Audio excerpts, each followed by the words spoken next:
Okay, figured out how to make the projector work. They actually put a new thing in there. We have that everything runs through. We have to make sure it's on the right setting in the box, which we never used to have to do before. Okay, so we're starting with section 3.1. Let me get this. Oh, I forget that I have to actually click on the page number down here for this one. So we have our definition we just went over. R is a relation if and only if R is a subset of A cross B. And you don't have to tell me about the relation from A to A, or A is related to A, or simply, or A is not related. I don't need to know any more of that. I just asked for just a relation. And then, what is the domain of your relation? All the X values. And is all the X values that you can plug in. The range is all the Y values. So all the X values, so that X is related to some Y, and then the range is all the Y values which have a X that they're related to. And the identity relation is X is related to X. This is the same thing as our line Y equals to X. That's also the identity. And then if R is a relation from A to B, then the inverse relation is just going to switch it. It's equal to the set of Y comma X where X is related to Y.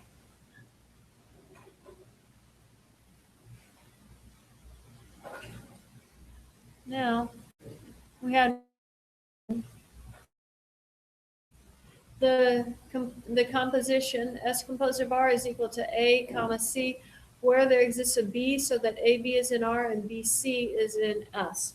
So we're actually, you evaluate the right handmost one first and then the left hand one. When you're doing S composed of R, you evaluate R first and then you evaluate S second. That's the order that we always do these in. Yes. I don't understand this one's here. How do you Yeah. put them together? Yeah. Okay. I know what you just said. Let me do where I do that. I'm trying to think. I think it's just Yeah, I'm going to do number 5 is going to be an example of the composition. So we're going to do that. So let's look at example 6. Let A be 1, 3, 5, 7, 9, and B be the set of even natural numbers. Give a relation from A to B. And we can make up any relation we want. So what relation do we want to make for this one? Have all of the numbers from A for the first numbers in it.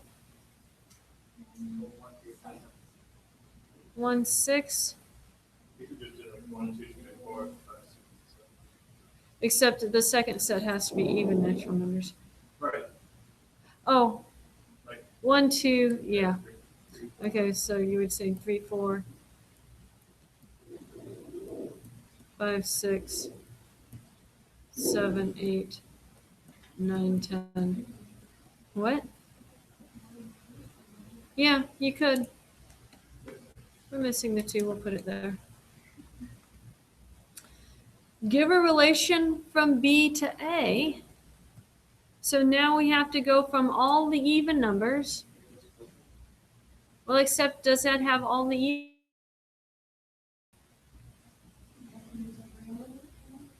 From the domain, you have to use all the elements in your domain.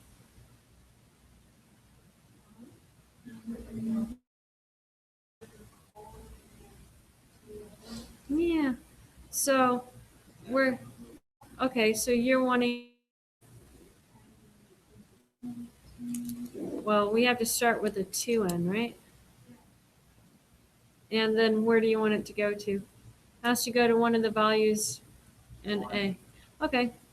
We can make them all go to front. And these are natural numbers. Oh, it just has to go to one of those numbers? Yeah, it doesn't have to go to all of the range, but it has to take all of your domain. Has to take all of your domain, doesn't have to go to all of the range. So what is the identity on A?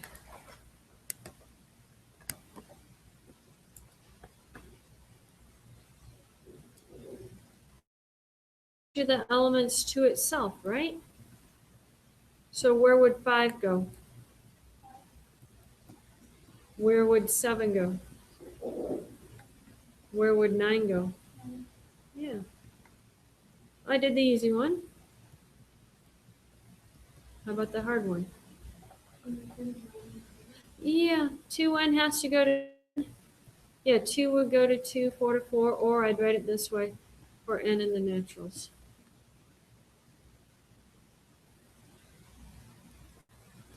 Or you could write it this way.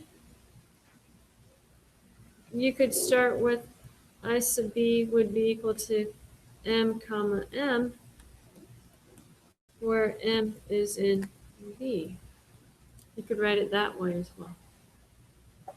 Either way is accurate.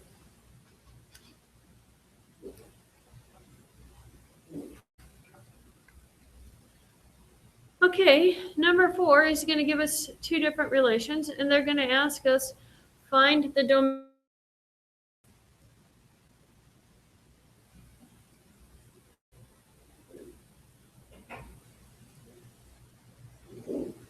What's our definition of our domain? All the x values. So what are all the x values for w? That would be for t. So domain of w is just 1, 3, 7. And then what is the range of w?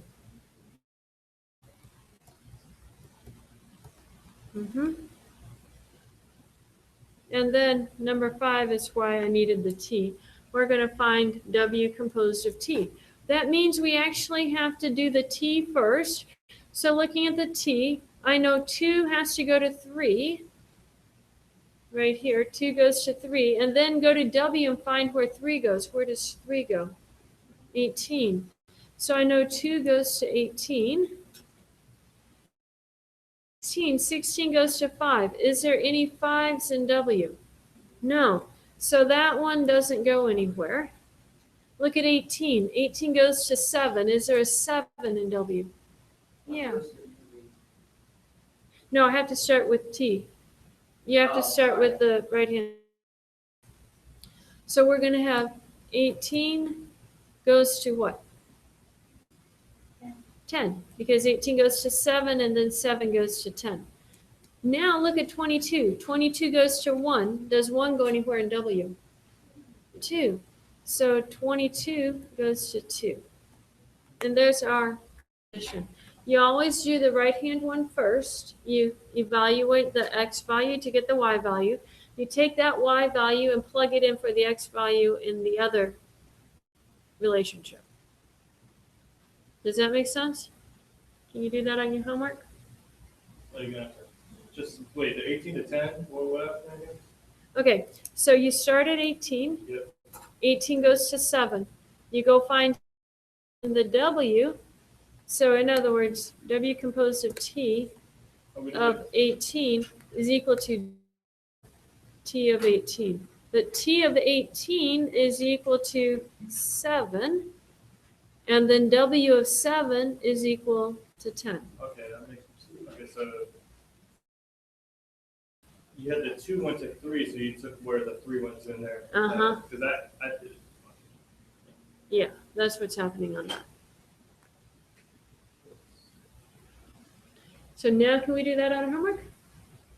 I think you have that on your homework.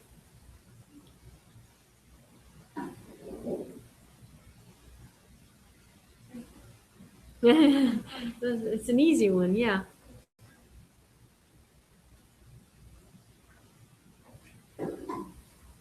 Now you're stuck on another one. Yeah, the next one. I don't know how you got to this one. Okay, so I scrolled it up too high. So look at w composed of t, 22. That's w of t of 22. What is t of 22?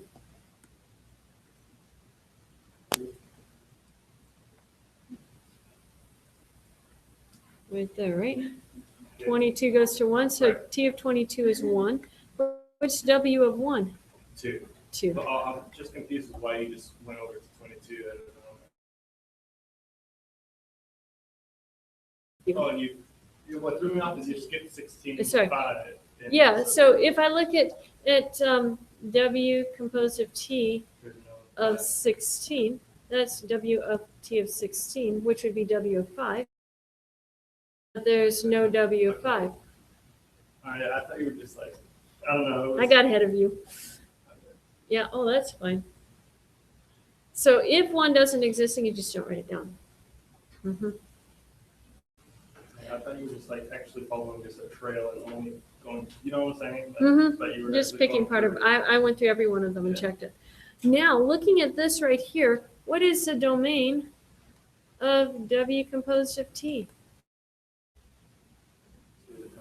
2, 18, 22. 2, 18, and 22. Is that equal to the domain of T? No. It's a subset of the domain of T, but it doesn't have to because there could be something in the domain of T that doesn't get mapped into something in the domain of W. Okay, so that's what's happening there. You have to be careful when you're talking about the domain of a composition. It's a subset of the domain of the original, but it doesn't have to be the entire domain of the original.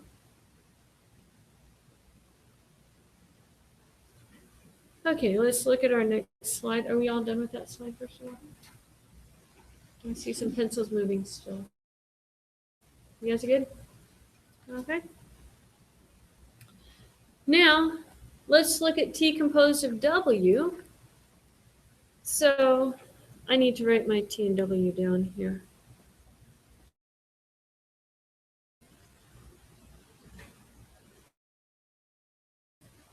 One, two. I'm never going to get this written down. Do what? Okay, you can just read it off. Okay, so what is W equal to? 1, 2. Oh, wrong set. 3, 18. 7, 10. And what is T equal to? 16, 5. 18, 7. Okay, so now let's do T composed of W. So we have to do the W first. So 1 goes to 2, and 2 goes to 3, giving us 1 to 3. How about the second one? 3 goes to 18, 18 goes to 7, so 3 goes to 7. And then 7 goes to 10, but there's no 10.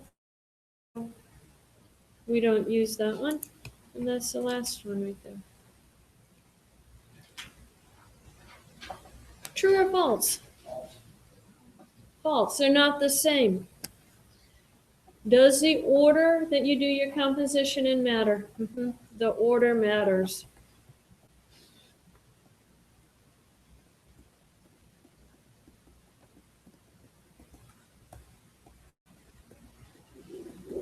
So make sure you get it in the right order in your homework. Now, what is the domain of T composed of W?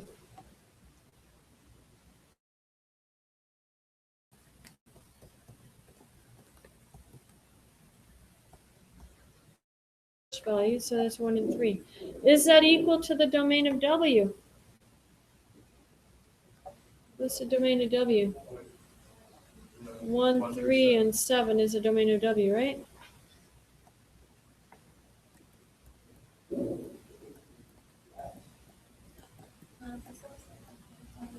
Yeah. It's a subset. In fact, it's a strict subset. It's not equal. They're subsets usually. They're not usually equal.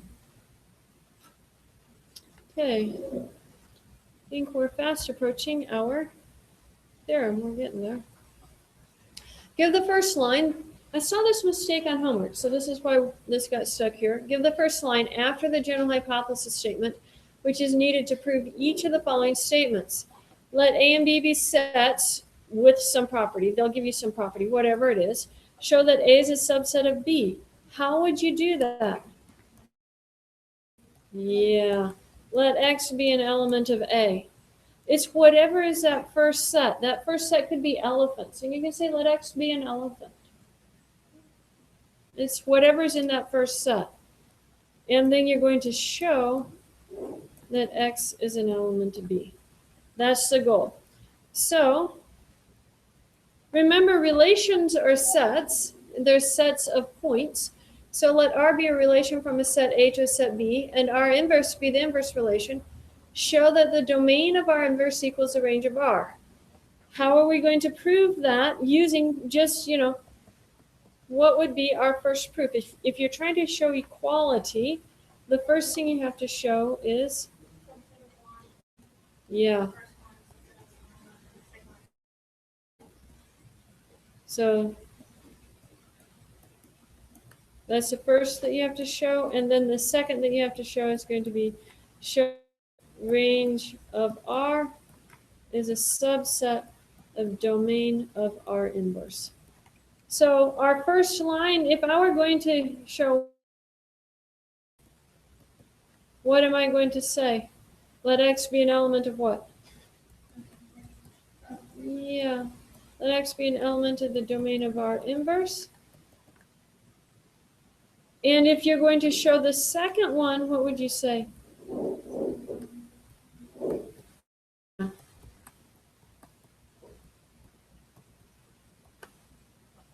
That's your first statement. I mean, you should be able to get that far into the proof and then get stuck, and that's okay. But that's where you have to start. That's your starting point. If you can't get to your starting point, you're going to be stuck. But if you can get beyond this starting point, you're liable to be able to finish the proof. It's just, that is a starting point. And it can be a confusing starting point. You just have to recognize that you have to split it up into the two different directions. So we have a third one here. Let R be a relation from a set and R inverse be the inverse relation of R. Show that the range of R inverse equals the domain of R. Do this using a two-step approach. So what are the two steps? What is the first step? Yeah, show that the range of R inverse is a subset of the domain of R. And then what is the second step?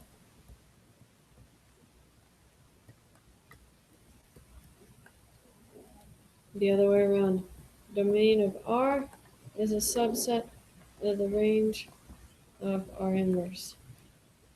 So for step one, what is the first line that you're going to do?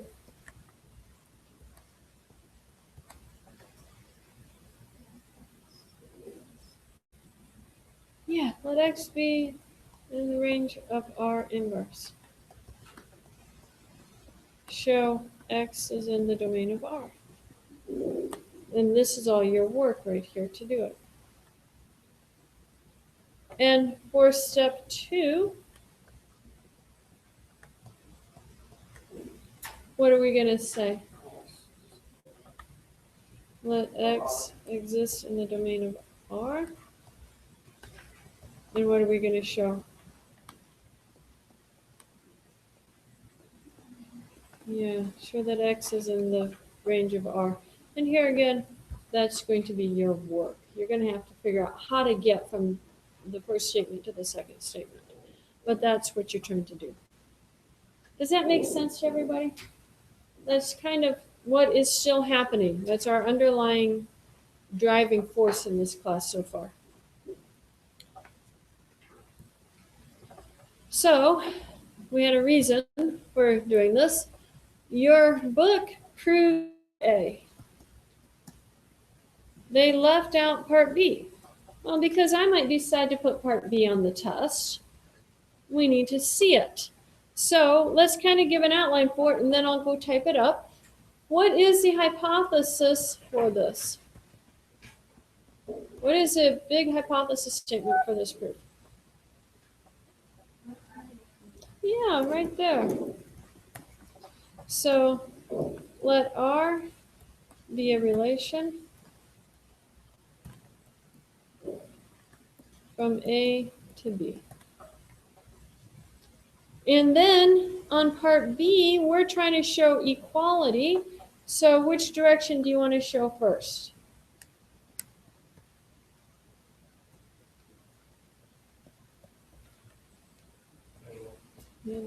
Doesn't matter. I chose R inverse subset of the domain of R.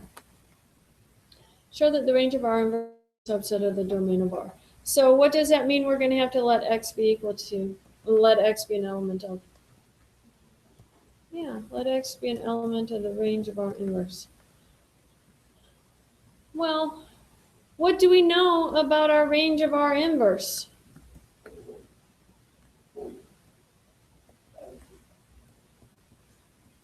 Well, what is the definition of the range?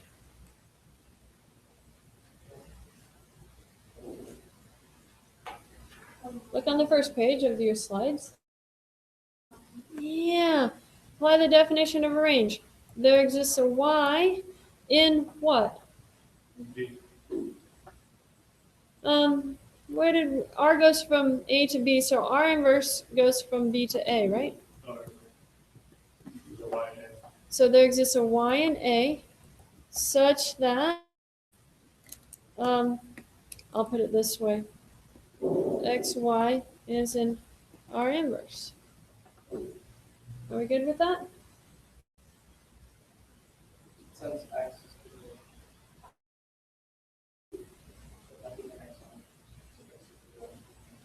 Well, actually, we're trying to get to something dealing with R, so let's change around our R inverse to an R.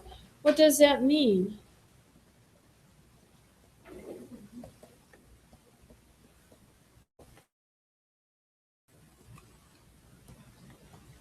So then that says that YX has to be in R. If XY is in R inverse, then YX is in R.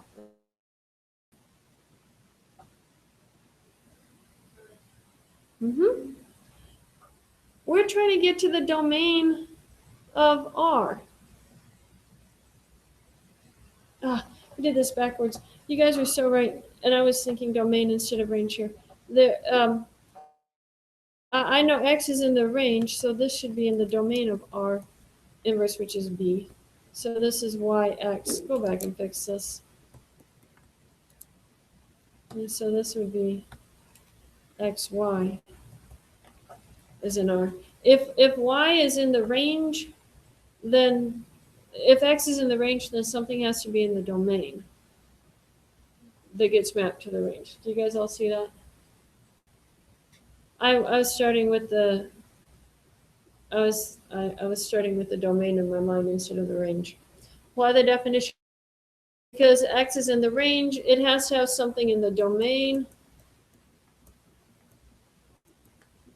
of R inverse so that YX is in R inverse. Flip it so that you know it's in R, but where does that tell you X lives? Because that's where we started. If you're looking at X comma Y of R, domain of R. So by definition,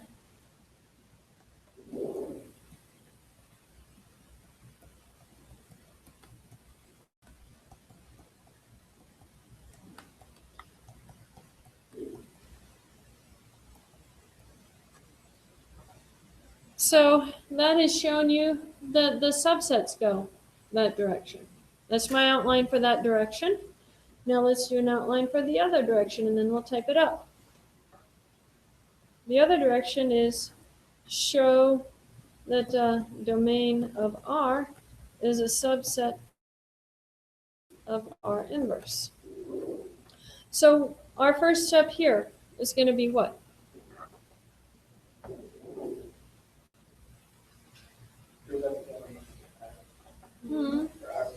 What's my first step? What am I literally going to say? I'm going to say let. Yep. Let X be in the domain of R. Literally. And then what are we going to do? And this is where you are headed. In the domain of R, you're going to apply your definition, right? What is the definition for the domain of R?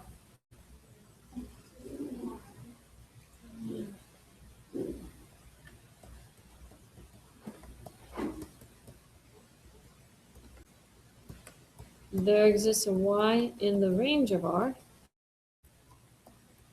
such that x, y is in R. But we're trying to get to R inverse, so we have to flip that to make an inverse. What's going to be our inverse? Yeah. Definition yx is an R inverse. But where does that tell you x is living now? in the range. Yeah. X is in the range of R inverse. And then we're going to conclude. That makes sense? Keeping our handy dandy little, see if I can put this, make it share screens. That's what a mouse is for, right?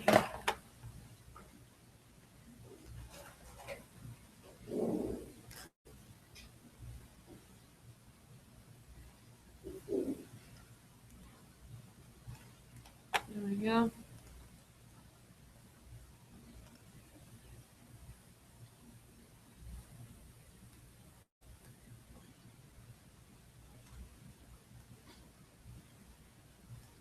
So let's see if we can actually type this one up.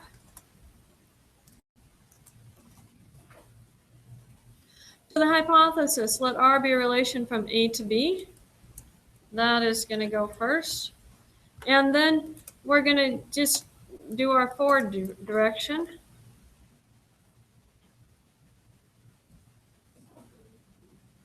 Do what, huh? But how's it supposed to be spelled? Now. Oh, yes, sure enough. I was looking at the very top. There we go. Actually, don't need that on there twice. There, much shorter. Okay, so let R be a relation from set A to set B. Notice that our first thing we have right here is let X be in the range of R inverse, so that's what we're going to type next. Let X be in range of R inverse. And so we use the definition of the definition of the range of R inverse. There exists, and what did we call it? There exists a y, right? A y in B such that y comma x is an R inverse. Okay, that's our second line right there. We've got that typed up. Now we're going to apply our definition of R inverse.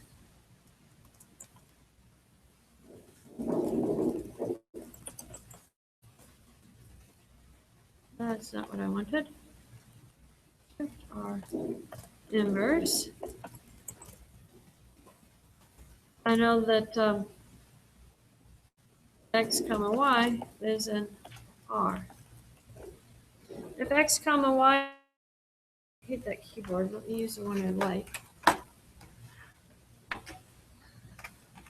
X comma y is an R, then what do we say?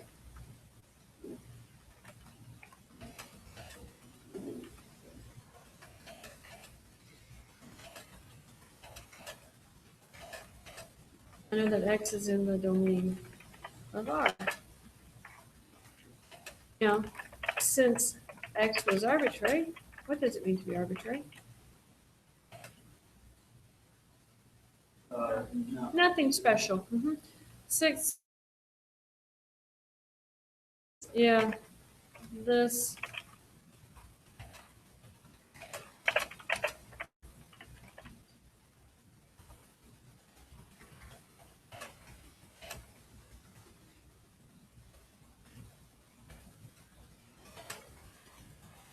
Yeah, I got a dash there, don't I? There we go. Therefore, what do I know?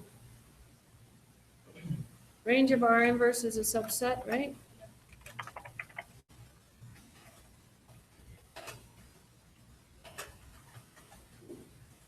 The subset of the domain of R. Now we go back the other direction.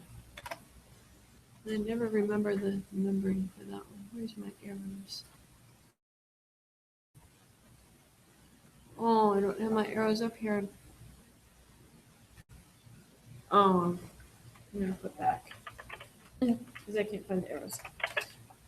So what's the hypothesis for this one? Let X be where? Domain of R. Yeah. If X is in the domain of R, then what did we do for the next? Apply the definition of the domain, right? That's the only thing we know. So by the definition of domain of R, there exists a Y in the range of R such that X comma Y is in R. Now we're trying to get to R inverse because we're trying to show range of R inverse, so we need to convert this to an R inverse.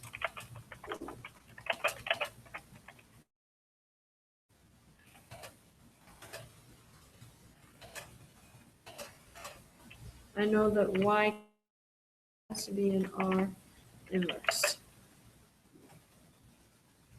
So where does that tell you X lives?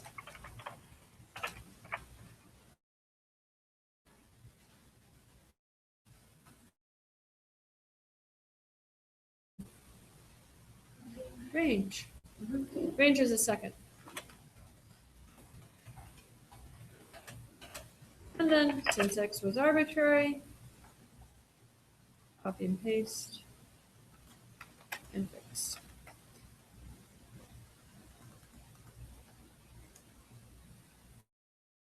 This applies for all X in the domain of R.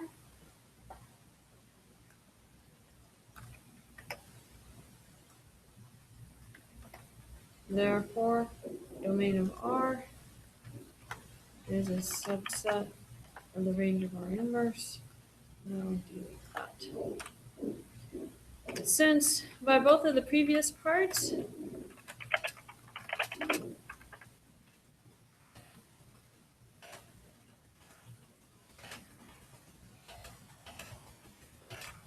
we're going to conclude set equality.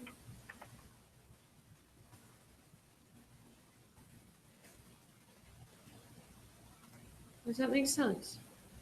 I can give that to you for a test question. That's actually a very simple test question. The one we wanted to do for this one is just part D. They did A, B, and part of C. The other part of C you guys can mimic, but we need to look at how to do part D. So how would we show the inverses here? We'll just go straight to the proof. What is the hypothesis statement? Let me put this full screen. What is the hypothesis statement? All that. All that. So don't forget it. There's a hypothesis. And we're going to show part D.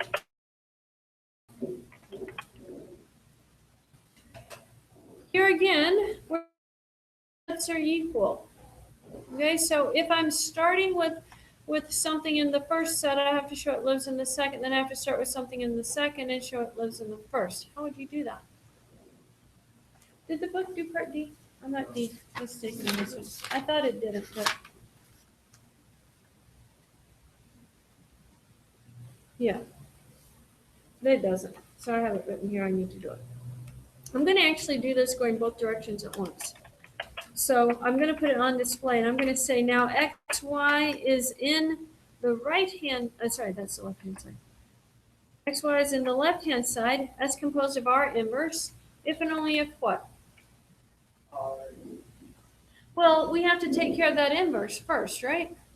If xy is in something inverse, then how do we remove the inverse? Yeah, y comma x has to be in, yeah, S composed of R. Well, that's true. What does it mean for yx to be an S composed of R? We have to apply the definition of composition. If and only if there exists a y in the intermediary, right? So what is between S and R? S goes from B to C, and where does R go? R goes from A to B, so it has to be in B. There exists a y in B such that, yeah, we really do need a different letter. How about a Z? Such that I know that y comma Z has to be in F, is that an S? What's the first one? In R. And, oh, I could shorten that and do. And Z comma X S. Because we have to evaluate the R one first, so we go to Z, and then in the S one, Z would go to X. Does that make sense? Okay. To R inverse and S inverse. So if YZ is in R, then what would be an R inverse? Well, actually, I'll just take this. See what? Yeah. ZY. So this is going to be a Z. This is going to be a Y. And that would be in R inverse. And then this was a ZX, so we have to switch an XZ, and that's going to be in S inverse. Now, what order do we have to do this in? If we're starting here, Z is the middle one, so we have to start with X to Z and then Z to Y, right? Because Z is the middle one. So I'm going to reorder it, and I'm just going to change that and. So this is going to be first, and this is going to be second. We can change the order on ends. So that has that order changed. But then what does that tell us?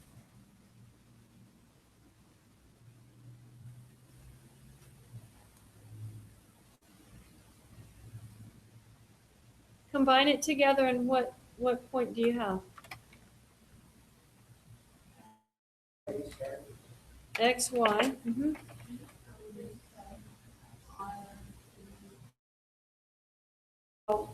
We have to start with the S one first, right? It goes to Y. So we start with the S inverse. We got them backwards. You don't have to switch it around. It does have to be switched around. So where did I get the direction? Because I start with S composed of R, verse. I think when you evaluate it, switches it around. Don't think it's usually R first. Oh yeah, that would be the R first and then the S. Yeah, you write the first. Yeah, yep, we're right. So then that's going to be the R inverse. I forgot my capital R.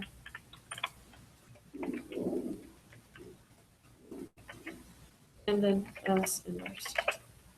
So you would just skip that fourth line? No, I need this one because this one tells me it goes X to Z and then Z to Y. But then when you're writing it down, you always write the one evaluated first, second. Yeah, therein was where I was getting confused. I don't know why math does the flip on that notation. It drives me crazy and it confuses me every time. And conclusions. Therefore, that is equal to R inverse composed with S inverse. And that's done. Does that make sense to you guys? We have 3 minutes left in class today. Sorry, it went a little bit longer. But that is a little bit harder stuff to figure out on your own, so we spent a little bit more time figuring it out together. If you get stuck on the homework, come find me. Let me tell you about the outline for 3.2. It's going to be shortened. You'll want to write this down. On page 148, I'll put this right here. This.